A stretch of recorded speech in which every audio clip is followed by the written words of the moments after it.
Buonasera, grazie per essere ancora con noi. Siamo al secondo appuntamento di questi incontri di musica e filosofia. Vedo dei volti affezionati, mi fa piacere. Ringrazio moltissimo l'Ateneo Veneto e l'Archivio Cini che sta sovvenzionando questa e supportando questa iniziativa, e ringrazio i nostri ospiti, il professor Feldes, docente di estetica all'Università di Verona, e il maestro Franco Mirenzi, direttore dell'Accademia di Santa Cecilia, del Conservatorio anzi di Santa Cecilia di Roma, e ringrazio la nostra pianista che ci allieterà dopo la conferenza, docente di pianoforte al Conservatorio di Como e capo dipartimento tastiere del Conservatorio di Como.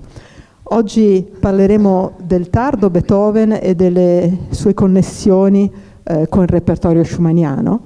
Non rubo altro tempo, lascio direttamente la parola ai nostri relatori. Grazie.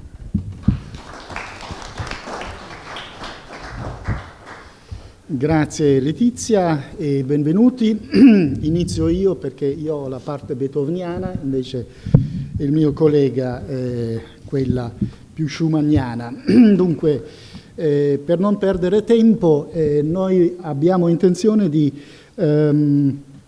partire da due eloquenti affermazioni di Theodor Wiesengrund Adorno, che diceva capire Beethoven significa capire la tonalità.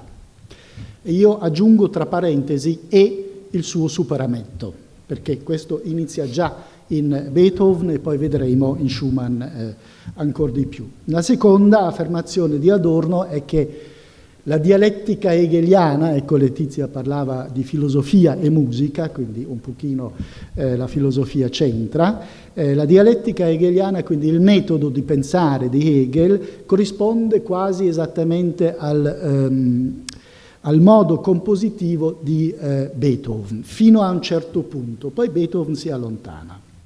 Queste sono le due affermazioni dalle quali prendiamo il via e abbiamo due fuochi per quanto riguarda la tematica principale, soprattutto in Beethoven, ma ancora anche in Schumann e anche un pochino in genere per quanto riguarda non solo l'arte, ma molte altre parti della cultura, ossia come stanno insieme, ovvero stanno davvero insieme, riescono a stare insieme qualcosa di universale e qualcosa di particolare, che poi si può declinare in vari modi. L'individuo e la società, in musica i temi singoli e la forma grande, nella filosofia i particolari concetti e il sistema filosofico, per nominarne soltanto tre. E per quanto riguarda appunto la parte universale totalitaria, possiamo anche dire, comunque totale, abbiamo due momenti principali che io mi limito adesso soltanto alla musica: la tecnica compositiva, che sia per Beethoven sia per Schumann è ancora largamente il sistema tonale, e quindi al centro ci sta l'armonia, più che la melodia, poi ne parliamo meglio. E a questa tecnica compositiva corrisponde una forma grande che è la forma sonata, che è fatta in una determinata maniera. Ripeto, il problema è come costruire, o se si riesce a costruire una totalità in musica, una forma armonica grande, una sinfonia, una sonata, un concerto per solista e orchestra, a partire dai singoli, dai particolari. Quindi in musica sarebbero i temi, le melodie, in filosofia i singoli concetti. Ricordo politicamente, socialmente, i singoli individui. Costruire questa totalità a partire dai particolari, ma senza fare violenza ai particolari, perché è semplice costruire qualcosa di intero facendo violenza agli elementi singoli. Qui si tratta di creare qualcosa di totale senza fare violenza ai particolari. Declino ancora ulteriormente, questa costruzione di totalità la possiamo anche chiamare con un ideale che ai tempi di Beethoven soprattutto, ma anche di Schumann perché vi si richiama, politicamente si chiamava fratellanza. Quindi il più importante e meno realizzato ideale della rivoluzione francese. Vi ricordo che la lega alla quale che si è inventato Schumann si chiama Fratelli di Davide e c'è questa consonanza, dove abbiamo appunto di nuovo i singoli liberi, e recupero il primo degli ideali, e questa libertà vale sia per i cittadini, sia per i concetti filosofici, sia per le melodie musicali, che sono uguali, ovvero sono simili, anche se sono dissimili, che tra l'altro è una bella definizione dell'amore, riconoscere il simile nel dissimile, e la domanda, la fratellanza, come possono affratellarsi in una vita consociata, ripeto, sia socialmente, sia come sistema filosofico, sia come grande forma musicale, sinfonia e concerto. E qui incontriamo già il primo problema. Uno dei due pezzi ha titolo Concert sans orchestre. Quindi abbiamo un concerto dove c'è soltanto la pianista, però si chiama concerto e quindi implicherebbe la totalità, cioè l'orchestra, che però non c'è. E questo sta in aperto contrasto con ciò che Schumann scriveva proprio di Chopin per i suoi primi due concerti con orchestra del 1830, Schumann scrive nel 1835, indicando questi concerti come il massimo di composizione per solista e orchestra. Politicamente, lo stesso Schumann, parlando di Chopin, scriveva: le opere di Chopin sono cannoni sepolti sotto i fiori. Quindi l'implicazione politica non me la sto inventando, c'è già in Beethoven e in Schumann. Tenete conto, 1835 Schumann scrive questa frase. I due concerti di Chopin sono del 1830. Nel 1830 tutta Europa è pervasa dai cosiddetti moti del 1830. Dal punto di vista musicale, stringendo, incontriamo un altro problema per quanto riguarda la forma concerto. Beethoven ne scrisse 5 per pianoforte e orchestra, Schumann 1. Tu che cosa ne dici? Beh, devo dire che hai posto le basi per poter, affinché io possa dire una precisazione sia sulla forma sonata e sia sulla forma del concerto, perché dal punto di vista, diciamo, tecnico, la forma sonata ha una strutturazione abbastanza, non voglio dire rigida, ma codificata in maniera condivisa da tutti quanti, sia gli ascoltatori sia i compositori. Quindi la forma sonata che nasce nel Settecento poi arriva al suo massimo, diciamo, al suo massimo sviluppo proprio con Beethoven, e quindi con la scuola di Vienna, Mozart, Haydn e Beethoven, e poi raggiunge proprio la struttura formale per cui i teorici la identificano in quel modo e anche il pubblico riesce a seguirla, a percepirla durante l'ascolto. Il concerto invece è un'altra cosa e Schumann stesso, a proposito della scrittura del Concert sans orchestre, tiene a specificare che ha scelto proprio la parola concerto per titolare il brano, in quanto riconosceva nella forma del concerto una maggiore libertà di scrittura e conseguentemente una maggiore libertà espressiva, Per cui questa parola concerto, che significava anche una possibilità di virtuosismi, una possibilità di elementi molto di effetto, di elementi molto dirompenti rispetto a quelli, diciamo, di una forma sonata classica, allora lui ha scelto proprio questo titolo perché voleva una forma più libera e più che gli dava più possibilità di superare quello che poi è stato superato nel tempo, anche in virtù di quello che ci dirai tu sui tardi stili. Sui tardi stili. Ecco, perché anche Schumann aveva un tardo stile. Certo.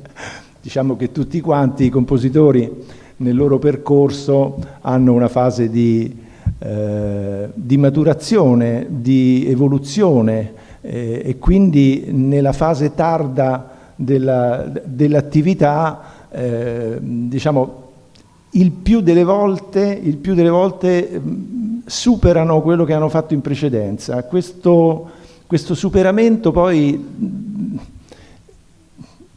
talvolta non porta a nulla di definito e di codificato, però ci dà l'impressione che il mondo del compositore, il mondo del musicista è comunque un mondo in continua evoluzione, in continuo superamento, e quindi si va incontro anche c'è una parola, insomma, la dico, si va incontro anche al fallimento, perché nel momento in cui uno esplora nuove strade non codificate, non riconosciute, poi talvolta per lui sembra che si perda, ecco. Però il perdersi di un artista poi magari viene visto come una nuova strada, una nuova luce, una nuova apertura per chi viene dopo, e quindi il fallimento sovente è l'apertura di un nuovo corso, di una nuova luce, di nuovi successi, ecco. Di cui però noi non ci rendiamo conto, come probabilmente anche Schumann e come probabilmente anche Beethoven. Sì, post festum però sì. Sì.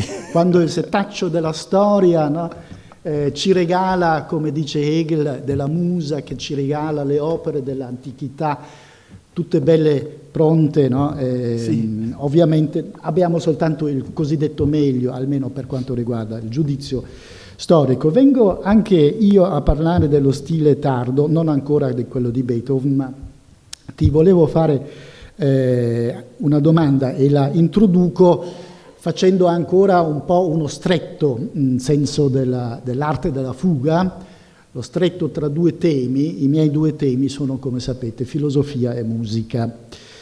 E prendo una famosissima frase di Hegel che si trova nella prefazione alla Fenomenologia dello spirito e che recita così: bisogna intendere la verità, perché di questo si tratta anche in musica, bisogna intendere la verità non soltanto come sostanza, quindi come l'intero, ma altrettanto come soggetto, quindi come individuo particolare. Tradotto ancora una volta in termini musicali, la sostanza sta per il sistema tonale, le grandi forme, l'armonia, la versione verticale. Qui alle mie spalle vedete la prima pagina dell'Eroica di Beethoven, tra poco vi spiego perché. E il soggetto invece sta per l'espressività soggettiva. Ogni compositore cerca in qualche modo di portare ad espressione la propria esperienza, cerca una espressività propria, ma il linguaggio che ha a disposizione non è suo, è dell'intero, è storico, è tradizionale.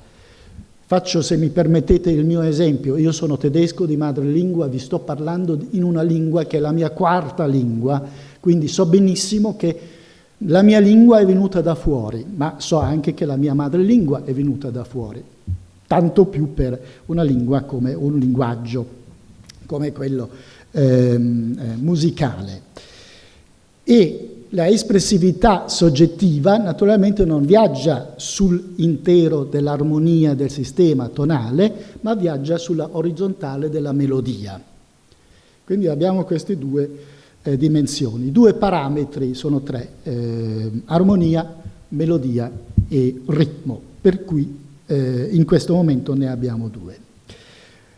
Nella forma sonata i temi sono due, i temi di solito sono due, e attraverso questa forma che è già preesistente, no? È vero che il soggetto con la forma sonata ha una certa libertà interpretativa, però di solito deve partire da due temi. E poi con questi due temi, o attraverso questi due temi che sono particolari, attraverso lo sviluppo, la combinatoria, creare la forma grande, che poi sfocia nella ripresa, dove noi risentiamo lo stesso, gli stessi temi che abbiamo sentito prima. Detto altrimenti, il soggetto, compositore, poeta, filosofo, quello che è, comunica con la totalità sociale, politica, culturale, musicale, artistica e via dicendo, soltanto utilizzando un linguaggio, forme e tecniche che già esistono prima di lui. Poi le può reinterpretare, cambiare, declinare diversamente, però è da lì che deve partire. Non esiste altro linguaggio. Chiunque pensi di poter parlare in modo immediato, spontaneo, è già in errore, perché usa comunque delle parole che gli vengono da fuori, delle sintassi che gli vengono da fuori e via dicendo. Anche perché, questo è importante, quella verità con la quale ho iniziato è l'intero, e questo non lo dice solo Hegel, lo dice anche la forma sonata, che si deve chiudere in una determinata maniera. E allora la mia domanda a te è questa. Per Schumann la grande forma, per il primo Schumann soprattutto, la grande forma costituiva un problema e una sfida. Però il secondo Schumann, cioè quello dello stile, chiamiamolo pure tardo, la affronta, no? La affronta per esempio con il concerto per pianoforte e orchestra, perché cerca di espandere le forme brevi che usava prima per raggiungere quella grande forma che era il terminus ad quem, il punto dove doveva e voleva arrivare. Sì, bisogna fare devo fare una premessa, nel senso che ha ragione Marcus quando dice che esistono delle forme precostituite sulle quali i compositori si cimentano e agiscono poi per superarle. Bisogna però anche dire che la teorizzazione di queste forme non avviene dal nulla, ma avviene dall'osservazione di opere che progressivamente nel tempo hanno mano a mano assunto delle forme comode, delle forme utili, delle forme riconoscibili che consentivano ai compositori di poter lavorare, perché dietro anche la forma strutturata vi è anche un problema di committenza. Bach era, stipendiato per comporre una cantata a settimana. Ogni cantata dura circa 40 minuti, c'è l'orchestra, c'è il coro, ci sono i solisti. Haydn, non so quante sinfonie ha scritto, 104, 100, più di 100. Ecco. Beethoven ne ha scritte 9. Quindi come mai da 104 a 9? Perché le 104 venivano in automatico, cioè c'è lo schema, c'è la forma, c'ho il tema, ne trovo un altro in contrasto, c'è la tonica, c'è la dominante, faccio l'elaborazione, cioè viene in automatico.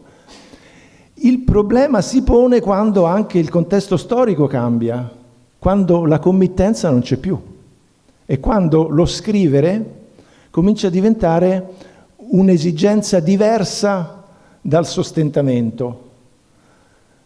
E quando lo scrivere diventa un'esigenza diversa, allora si supera lo schema, perché le ragioni della scrittura non sono più ragioni legate al solo quotidiano, ma sono ragioni legate all'intimo, alla volontà, alla sfida che ciascuno di noi vuol fare nei confronti di un linguaggio che ritiene doversi evolvere.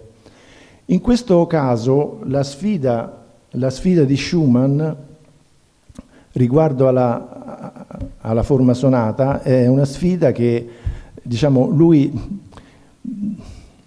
non dico che vince, però la affronta con grande impeto, come era anche nel suo carattere, nella sua indole. La forma sonata ha una strutturazione abbastanza semplice dal punto di vista armonico-tonale, infatti il sistema si definisce armonico-tonale, laddove c'è una linea orizzontale che è solitamente il tema e c'è un accompagnamento armonico per cui il tema si capisce e l'armonia si capisce. Prima del sistema armonico-tonale, però, la tecnica compositiva era una tecnica che si basava sul contrappunto e quindi sulla sovrapposizione di linee orizzontali non così riconoscibili e così cantabili come poteva essere per esempio un tema. Un soggetto di fuga non è certamente cantabile quanto il tema di una sinfonia di Beethoven. Noi non fischiettiamo mai un soggetto di fuga, perché il soggetto di fuga si presta ad una elaborazione, ad un trattamento con una tecnica che è una tecnica contrappuntistica e quindi ha bisogno di avere determinate caratteristiche per poter essere trattato in un certo modo. La sfida di Schumann nel superare la forma sonata, cioè la monodia accompagnata, è proprio quella di ritornare indietro alla tecnica del contrappunto, cioè quindi a tentare di sovrapporre linee e temi che però hanno una loro liricità, hanno una loro natura tematica, perché l'idea era proprio quella di essere un tema, però come lo trattiamo questo tema? Trattiamolo in forma contrappuntistica, quindi lo sottoponiamo ad altro, lo variamo, lo mettiamo insieme ad altri temi con un ritorno a quella tecnica contrappuntistica. Nel tardo stile di Beethoven anche lui fece questo percorso, tanto è vero che nelle ultime opere ci sono le grandi fughe. Quindi se il sistema armonico-tonale, diciamo, monodico aveva, diciamo, superato la tecnica contrappuntistica, ecco che questi compositori che vogliono superare a loro volta si trovano a doverlo fare ricorrendo a queste tecniche che sono altre. Che cosa succede quando noi sovrapponiamo e basta? Succede che l'attenzione posta alla verticalità e quindi alla purezza dell'accordo e quindi all'intelligibilità chiara di una successione armonica viene ad essere in qualche modo, non dico disattesa, ma trascurata sicuramente sì. Se noi andiamo a vedere gli incontri verticali, le determinazioni accordali che troviamo nell'ultima opera per pianoforte di Schumann, che è l'opera 133, la sentiremo oggi, noi troviamo degli incontri verticali difficilmente classificabili nella teoria come accordi.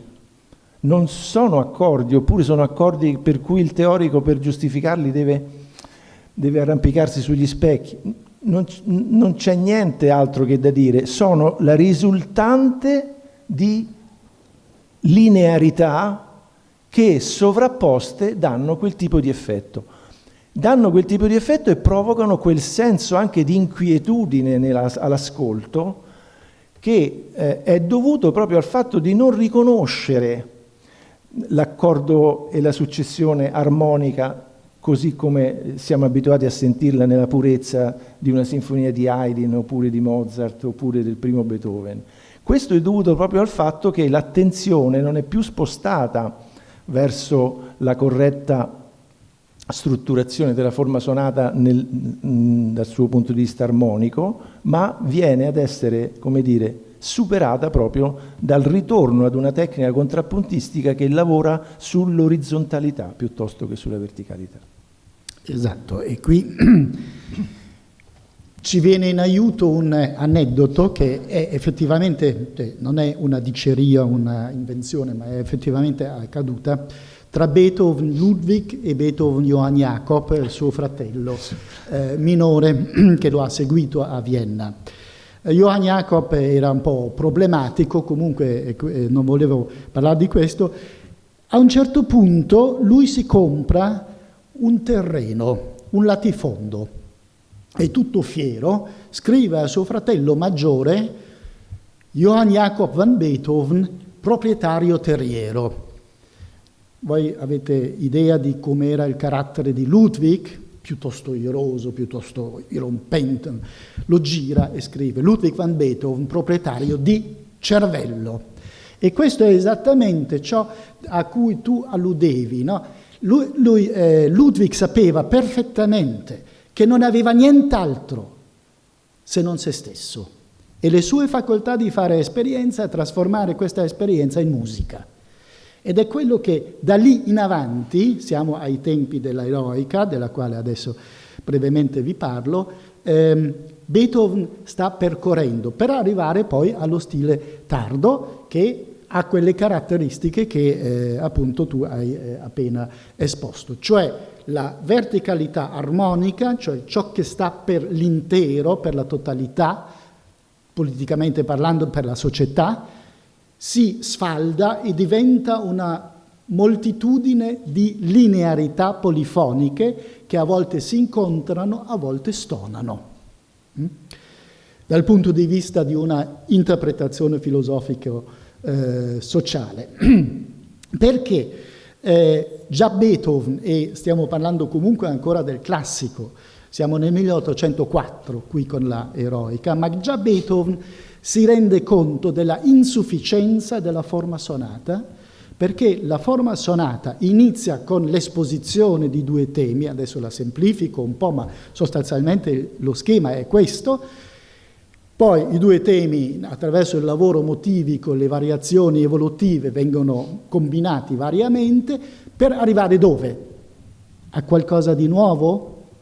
Politicamente parlando, siamo di fronte a un'opera d'arte che realizza qualcosa che era possibile o possibilmente nascosto in quei temi? No, perché la ripresa ci riespone esattamente gli stessi temi dell'inizio, con qualche variazione che qui non ha molta importanza approfondire. In più, e Beethoven questo lo sapeva benissimo perché continuamente ha fatto questo, ha creato la melodia, cioè l'orizzontale, con quale materiale? Non come hai detto tu, accordi monodici, melodia accompagnata. No, ha semplicemente preso le note che compongono l'armonia, l'accordo, e ha fatto un arpeggio. Quindi quello che voi sentite come melodia nelle sinfonie, soprattutto di Beethoven, non dico sempre, comunque con la grande eccezione del quarto movimento della nona sinfonia, ma lì c'è un grosso problema al quale non arriveremo. Di solito Beethoven prende l'accordo, va a vedere quali sono le tre, forse anche qualche nota in più, ma sostanzialmente le tre note che lo compongono, poi prende queste tre note e le mette in fila e così compone una melodia. Molti compositori del periodo classico i loro temi li costruivano mettendo in orizzontale le note dell'accordo. Esatto. Beethoven stesso, la prima sonata per pianoforte c'ha l'accordo di Fa minore, Mozart stesso nella sinfonia numero 40 la stessa cosa. Ci sono tantissimi casi in cui i temi sono fatti proprio mettendo in orizzontale le tre note dell'accordo, anche qui. E questo però capite che ha delle conseguenze per la dialettica tra i particolari e il totale, perché il totale è l'armonia, l'accordo, e la melodia sarebbe l'espressività soggettiva del singolo. E qui vengo alla prima pagina dell'Eroica. Ripeto, siamo ancora in periodo classico, 1804, quello che vedete alle mie spalle è appunto la prima pagina. Come potete vedere a sinistra, ve la descrivo, poi ve la faccio anche sentire, tanto è brevissima. Come potete vedere a sinistra, le prime due battute, che cos'è? È il tutti dell'orchestra che suona che cosa? L'accordo di tonica di Mi bemolle maggiore, che è la tonalità nella quale questa sinfonia è scritta. Quindi che cosa fa Beethoven? Cerchiamo di interpretare. Quasi violentemente, ma comunque con un certo impeto, lui dice: io sono la totalità di Mi bemolle maggiore. Bram, bram, lo sentirete. E poi vedete che tutta l'orchestra tace, tranne i violoncelli, accompagnati dal contrabbasso, e che cosa fanno? Espongono, o almeno tentano di esporre il tema. Il tema, se leggete bene, il tema è esattamente quello che abbiamo detto, sono le tre note che compongono l'accordo di Mi bemolle maggiore. Fino all'ultima, le ultime due battute, voi potete vedere questa strana cosa che si chiama dieresi, la crocetta la chiamano oggi, che indica la dieresi, e dieresi significa, o bemolle, significa che questa nota non fa parte della scala, della tonalità nella quale questo pezzo è scritto. Quindi c'è un intruso, c'è un estraneo, e questo è il soggetto che cerca una sua espressività. Quindi abbiamo qui già un primo principio, non è ancora veramente rottura, ma un primo principio, un cenno a una rottura tra l'intero e il particolare, tra l'armonia affermata con vigore all'inizio in ben due battute, non una, due, affermata con vigore, che qui però poi nella esposizione del tema viene interrotta. Il soggetto dice: ci sono anch'io. E questa, adesso brevemente ce la... Ascolta, state ben attenti a quel diesis, perché do diesis, che è la settima diminuita in termini tecnici di Mi bemolle maggiore, e capirete soltanto ascoltando che quella nota non c'entra con la tonalità.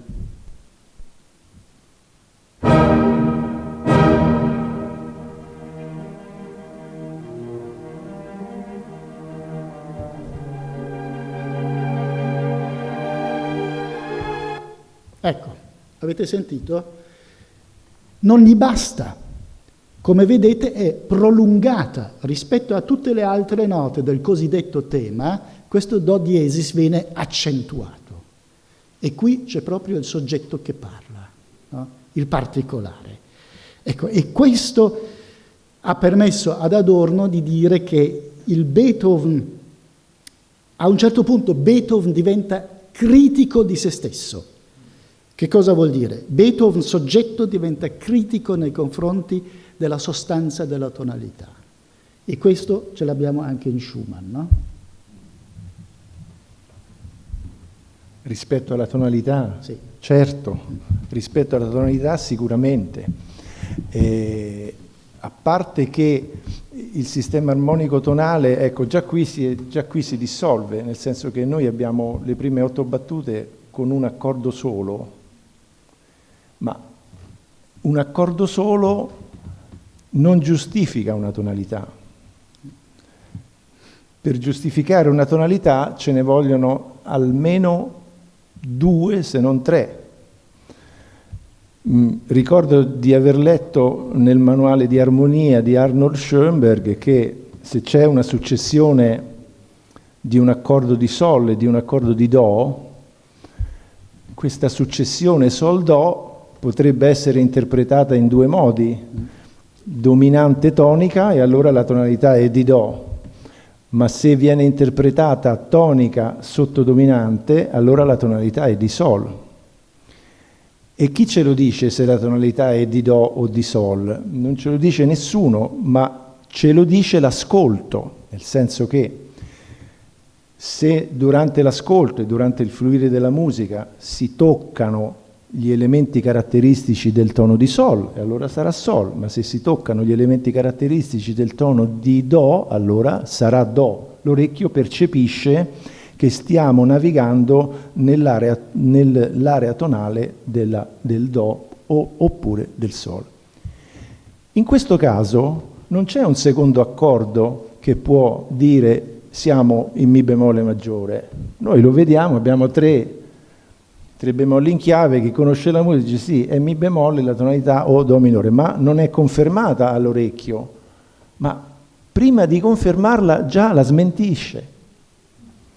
Quindi se prima di confermare dove sta già vuole andare da un'altra parte, vuol dire che il sistema già nella sua mente, il sistema è già abbandonabile, è già ecco, quindi questo qui 1804 già è finito, cioè la purezza dei Haydn, di Mozart, che ti facevano subito dopo 4 battute, dici sì vabbè sono in La maggiore, sono in Mi, ah che bello, navigo tranquillo, navigo sereno, mi oriento benissimo, qui già stai in crisi, e lui già lo sapeva che stava in crisi, quindi lui ha cominciato subito a ecco. Beh, anche prima. E Schumann nei pezzi, nelle canzoni del mattino, prima di arrivare all'accordo presuntivo come tonica, presuntivo perché uno legge 2 diesis in chiave e quindi cerca un Re maggiore, e questo Re maggiore preceduto dalla sua dominante si sente o si legge dopo 9 battute. Prima c'è il Si minore, il Mi minore, il La maggiore, quindi lui scrive 2 diesis in chiave, però non ci crede nemmeno lui, perché questi 2 diesis in chiave poi non li rispetta nella scrittura, perché arriva all'accordo di tonica, ci arriva dopo 9 battute. Quindi se la domanda era Schumann come si pone nei confronti della tonalità, beh, questo è un esempio molto calzante. Se poi noi andiamo a vedere la sonata, cioè il concerto senza orchestra, noi vediamo che all'interno dei tempi ci sono proprio dei cambi di impianto di tonalità. Cioè a un certo punto il compositore non riesce più a scrivere all'interno della tonalità di partenza, perché se ne allontana così tanto che gli conviene cambiare l'impianto, perché altrimenti dovrebbe mettere troppe alterazioni, allora dice cambia completamente l'impianto. Cambiando l'impianto si creano dei piani, diciamo, dei piani sonori diversi. Questo è un altro elemento linguistico importante dello sviluppo del superamento della forma sonata, perché la forma sonata si orientava più o meno nei toni vicini della tonalità.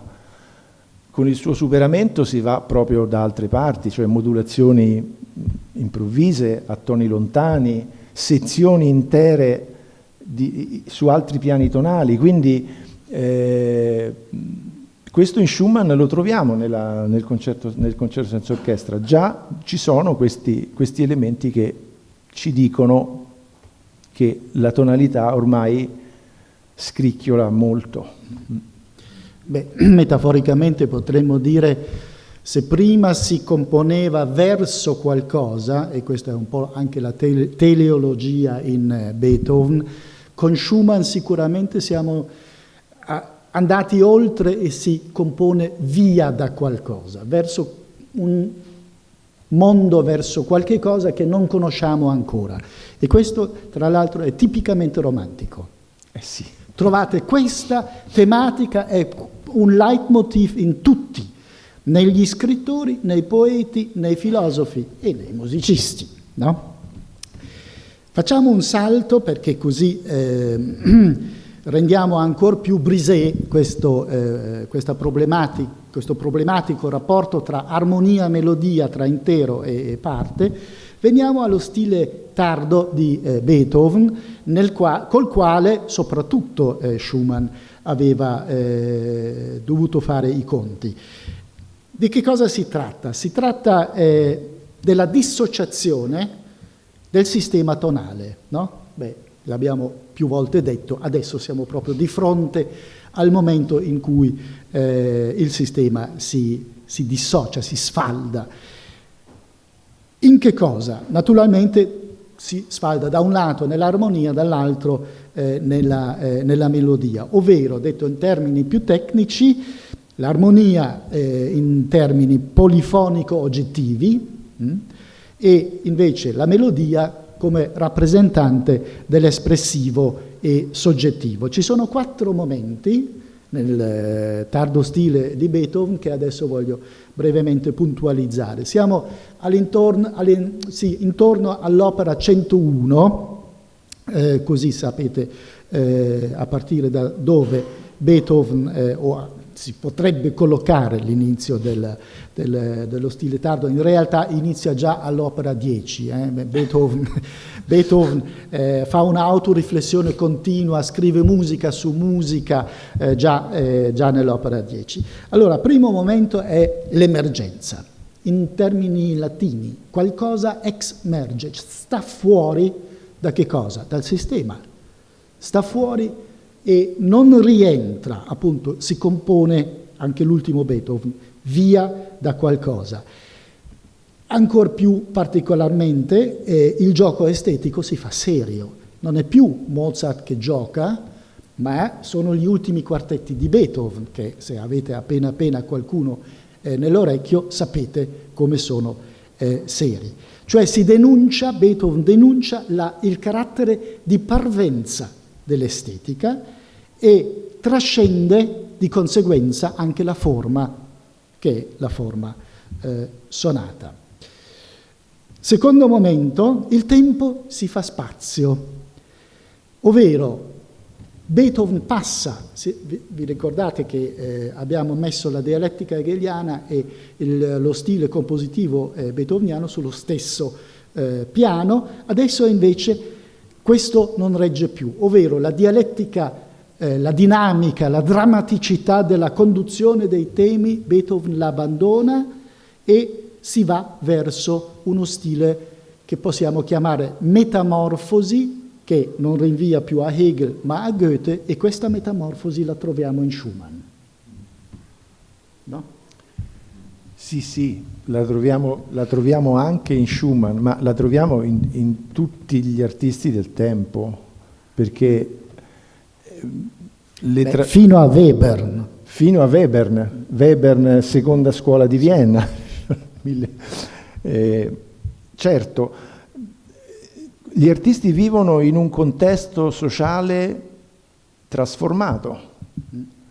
Dopo la rivoluzione francese, la rivoluzione industriale, i moti che hai citato del 30, ma poi anche i moti del 48, cioè tutti gli artisti partecipano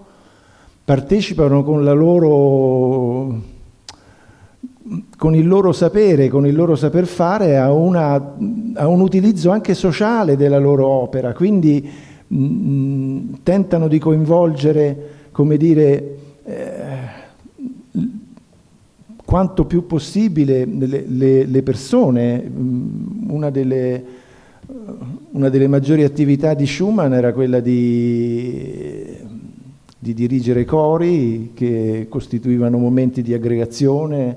Lui tentò di dargli della musica, diciamo, un po' più impegnativa di quanti erano abituati a fare, però non riscosse, diciamo, il favore dei coristi, ecco, quindi abbandonò dopo un anno e mezzo la frequentazione. Però erano impegnati nel raccogliere gente, nel trasmettere messaggi di libertà, messaggi di rinnovamento, messaggi di ribellione. Quindi una ribellione nel sociale si trasporta anche nell'attività di una ribellione in quello che stai facendo, cioè nella tua opera, nella poesia, nella composizione musicale, nel teatro, eccetera. Quindi è un atteggiamento comune, ma perché il contesto era anche quello. Wagner dovette fuggire, perché se no l'avrebbero arrestato e non so che cosa gli avrebbero fatto. Quindi anche Wagner era uno di quelli che, insomma, si dava da fare ed era visto come un pericolo. Questi erano visti un po' come dei rivoluzionari, insomma, anche loro. E quindi questa voglia di superare e di ribellarsi è anche inserita in un contesto sociale che andava trasformandosi. Poi che i moti siano, diciamo, andati non troppo bene, però hanno dato, come dire, lo stimolo per poter mantenere questi ideali di libertà che si sono comunque perpetuati anche dopo il fallimento della rivoluzione.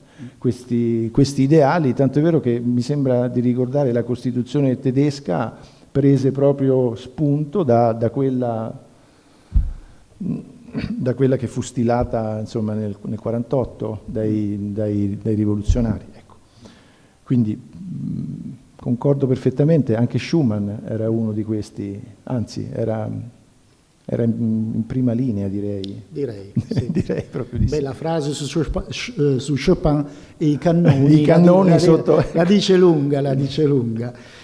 Abbiamo ancora qualche minuto, quindi rapidamente. Il terzo momento dello stile tardo io lo caratterizzo come spiritualizzazione, cioè ci si allontana dalla esteticità, dalla godibilità, dalla fruibilità della musica e la musica diventa vie più riflessa in sé e quindi anche più intellettualizzata, se volete. E ci sono 3 momenti che caratterizzano questa spiritualizzazione, che sono da un lato un carattere epico, e questo c'entra molto con Schumann, perché Schumann l'ha detto, io ho imparato molto più contrappunto da Jean Paul che non dal mio maestro di musica. Jean Paul era uno scrittore, un romanziere. Il sublime, che se vi ricordate Kant, è rappresenta una spiritualizzazione rispetto al bello, e poi soprattutto l'allegoria. L'allegoria perché è importante? Perché l'allegoria entra sempre in tutta la storia dell'arte e della cultura nel momento in cui qualcosa va in crisi. E questo è qui il momento, perché l'allegoria sta per la morte e sta per la decadenza. Ricordo soltanto 1839, Nachtstücke, notturni, opera 23 di Schumann, inizialmente si chiamavano fantasie cadaveriche. Ultimo momento, dissociazione, ho detto fin dall'inizio, dissociazione dei 3 parametri, il ritmo va per i fatti suoi, l'armonia, l'abbiamo detto, l'hai detto molto bene tu, la melodia idem, quindi si dissocia completamente il sistema e le grandi forme si condensano in poco. La 101, è una sonata per pianoforte, è una grande opera, ma il primo movimento conta 2 pagine, soltanto 2 pagine, e finisco. Il significato dell'intero, che fu dell'intero, col quale abbiamo iniziato, passa in realtà alla parte, e quella parte si trasforma a sua volta in convenzioni. Una di quelle convenzioni, senza andare per le lunghe, sono i trilli, e se appena avete in mente il secondo movimento della 111, sapete che il più lungo trillo, almeno fino allora, della storia della musica, lo trovate proprio qui. Conseguenza, non c'è più possibilità di verità, né per il soggetto né per la sostanza. Ecco perché allegoria, no? E con questo Schumann ha fatto i conti. Bene. E allora aggiungo, se tu non vuoi prendere... No, io io avevo preparato delle brevi descrizioni dei pezzi che ascoltiamo, però mi sembra che non sia il caso, perché un po' abbiamo parlato. di lasciare il discorso così, perché è un discorso ampio, è un discorso aperto, e quindi andare nel dettaglio dei singoli pezzi, dire la sonata a 3 movimenti, c'è il primo tema, insomma, mi sembra di sporcare la chiacchierata che ci siamo fatti. Quindi io lascerei all'ascolto e alla riflessione del pubblico, dicendo una cosa forse un po' eccessiva. Noi ci preoccupiamo talvolta di ascoltare cercando di individuare, cercando di seguire, cercando di stare attaccati, cercando di capire come è strutturato, come è fatto una cosa. Però spesso l'ascolto può e deve prescindere dal coinvolgimento dell'intelletto, ma deve, come dire, lasciarsi andare. La mente deve lasciarsi andare, lasciarsi portare da quello che è, diciamo, l'elemento musicale che andiamo ad ascoltare, senza farci troppe domande. Talvolta, facendoci troppe domande, sporchiamo il momento dell'ascolto. È come quando noi ascoltiamo leggendo la partitura.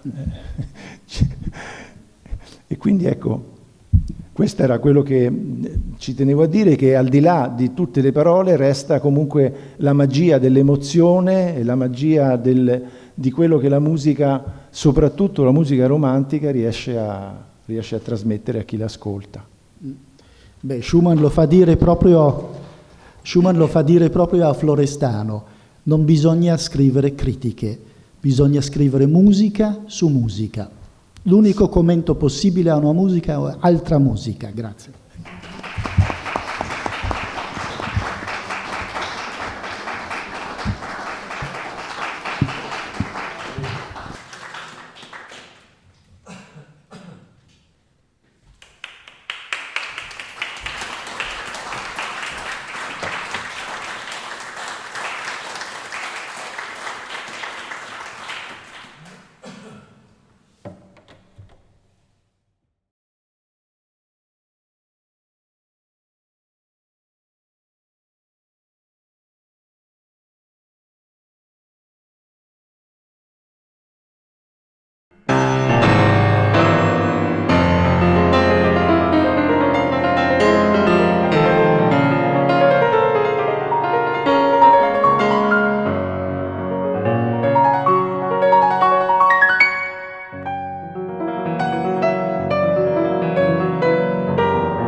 Voglio dedicare questo bis alla professoressa Letizia Nicolani.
Relatori che ci hanno illuminato e aperto qualche porta in più per capire questo repertorio così complesso, e a Daniela per questo splendido concerto che ci ha regalato. Grazie ancora, ci rivediamo.